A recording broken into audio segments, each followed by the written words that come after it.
বিসমিল্লাহির রহমানির রহিম। আজকে আলোচনা করব দশম শ্রেণীর সাধারণ গণিত অনুশীলনী 13.1 নম্বর 20। এটা একটা সমান্তর ধারার সমস্যা।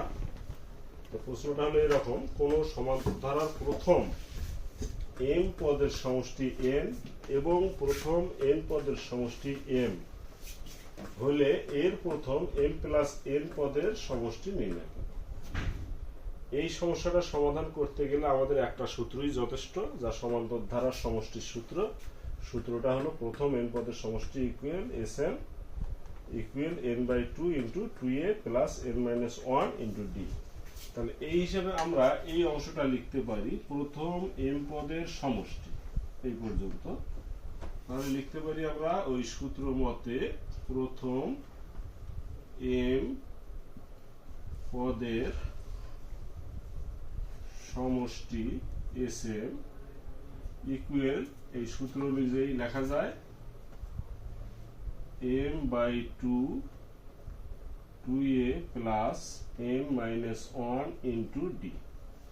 এখন বলা আছে যে m পদের সমষ্টি n, তার মানে m পদের সমষ্টি পাইলাম এইটাই আমাদের বের হলো n এর সমান।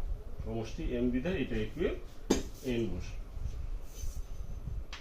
এই m/2 টাকে যদি ওই পাশে নিয়ে যাই তাহলে আমি লিখতে পারি 2a into m-1 into d equal 2টা উপরে চলে গেলে 2a, নিচে আসলো এই mটা। এটাকে দিলাম সমীকরণ নাম্বার 1। আবার পরের স্টেপে দেখতে পাই আমরা প্রথম n পদের সমষ্টি। তাহলে এইভাবে অনুরূপভাবে আমি লিখতে পারি কি প্রথম n পদের সমষ্টি ইকুয়াল Sn ইকুয়াল এই সূত্র অনুযায়ী n/2 2a plus n-1 into d equal এই যে প্রথম n পদের সমষ্টি হলো n। তাহলে n পদের সমষ্টি ইকুয়াল n। তো অনুরূপভাবে আগের মতো এটাকে যদি ওই পাশে নিয়ে যাই তাহলে আমি লিখতে পারি 2a plus n-1 into d equal 2m, 2টা গেল উপরে, nটা চলে আসলো নিচে। এটার নাম্বার দিলাম আমরা 2। এখন 2 আর 1 বিয়োগ করি, 1 বিয়োগ 2। তাহলে 1 বিয়োগ 2 করে পাই 1 নাম্বারটা কত 2a plus m-1 into d equal 2m divided m। 2 number পাইলাম আমরা 2a plus n-1 into d equal 2m/n। এটাকে যদি আমরা বিয়োগ করে দিই 2a চলে গেল, এখানে এটার থেকে এটা বিয়োগ, তার মানে বিয়োগফল থেকে একবার যদি d-টা আমি কমন নেই তাহলে রেজাল্ট আসে m-1, এই মাইনাস দিয়ে এটাকে গুণন হবে -n মাইনাস প্লাস 1 ইকুয়াল এখানে আসলো 2n/m মাইনাস 2m/n। তাহলে এখানে লিখতে পারি d ইকুয়াল 1 চলে গেল প্লাস মাইনাস, তাহলে m-n। এখান থেকে যদি আমি লসাগু করি mn তাহলে উপরে হয়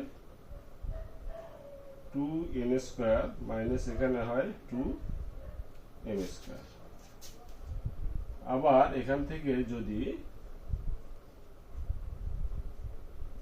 2 কমন নেই, 2 কমন নিলে আসতেছে n² মাইনাস m²। তাহলে এটা সূত্রে পড়ে n plus m into n minus m, অর্থাৎ 2 কমন নেওয়ার পর থাকতেছে n² মাইনাস m², তখন square minus B square a plus B into a minus B, নিচে আসলো m।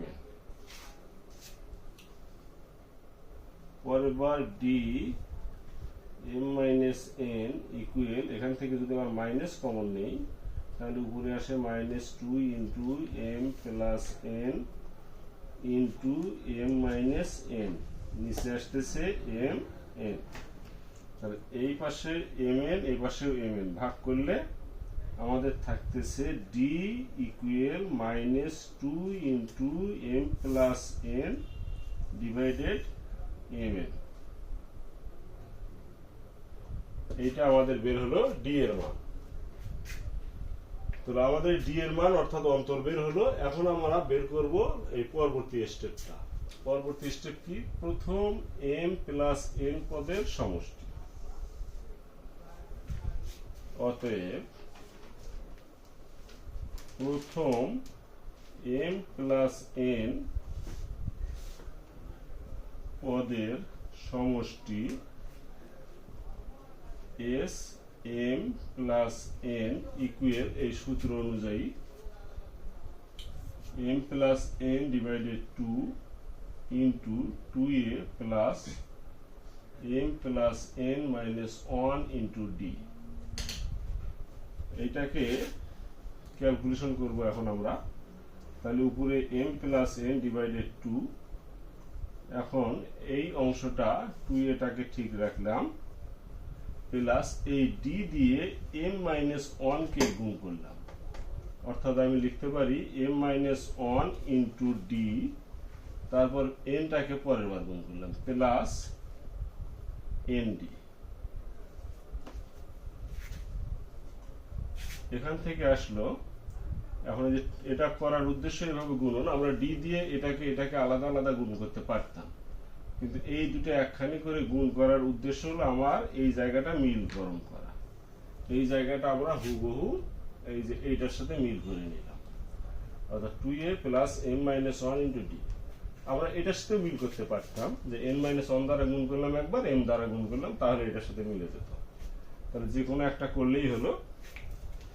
তবে এটা না করে বোধহয় n প্লাস মাইনাস দিয়ে করলে একটু ভালো সুবিধা হবে। তো যেটা করা হয়েছিল ওটা দিয়েও হবে, অসুবিধা নেই।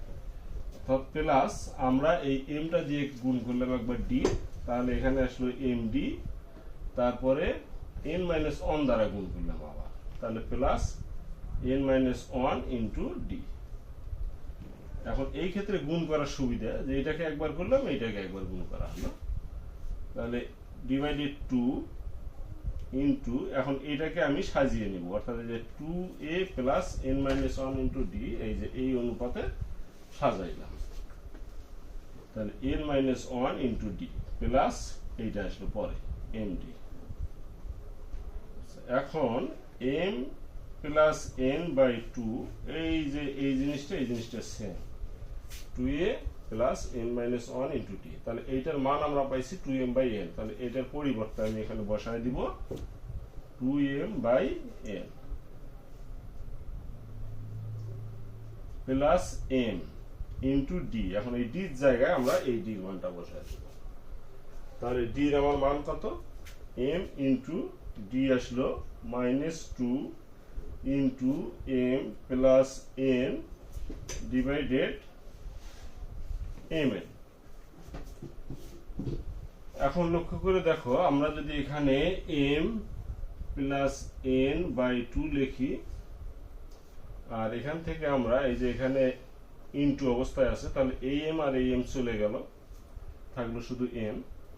আবার উপরে এখানে আছে 2, এখানেও আছে 2, তাহলে এখান থেকে যদি আমরা একবারে -2টা বাইরে নিয়ে আসি, তাহলে এখানে ইনটু অবস্থায় আছে, এটাও ইনটু অবস্থা, তাহলে -2টা একবার বাইরে নিয়ে আসি অথবা 2 নিয়ে আসি, যেটাই আনি, তাহলে -2 যদি নিয়ে আসি, শুধু 2 নিয়ে আসলেও চলবে, অর্থাৎ -2 কমন নিলে এখানে উপরে থাকলো m, নিচে হলো n, m চলে গেল, 2টা এখানে চলে গেল, মাইনাসও চলে গেল, তাহলে আর সামনে আসবে মাইনাস, আর এখানে হবে তখন প্লাস, উপরে থাকলো m প্লাস n, নিচে থাকলো n। এখন এই 2 চলে গেল, এই 2 যদি চলে যায়, তাহলে উপরে থাকতেছে minus m plus n, 2 cancel হয়ে মাইনাসটা সামনে আসলো, m প্লাস n আসলো। আর এখানে থাকলো, যদি লসাগু করি আমি,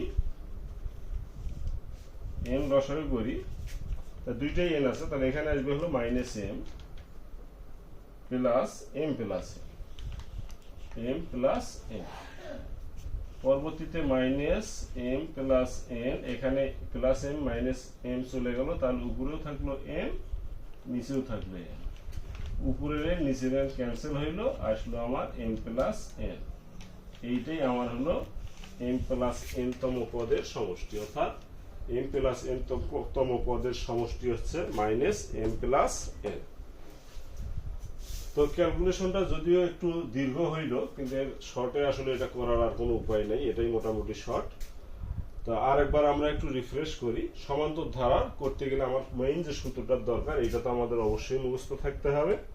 তো এখন আমরা এগুলোর সাথে মিলাবো সূত্রের সাথে, অর্থাৎ প্রথম এম পদের সমষ্টি করে নিলাম, এই সমষ্টি বলা আছে এন, এটার সাথে সমীকরণ নাম্বার 1 বের করলাম। তারপর আবার এন তম পদের সমষ্টি হলো এম, তাহলে এন তম পদের সমষ্টি এম, এখান থেকে একটা সমীকরণ বের করলাম।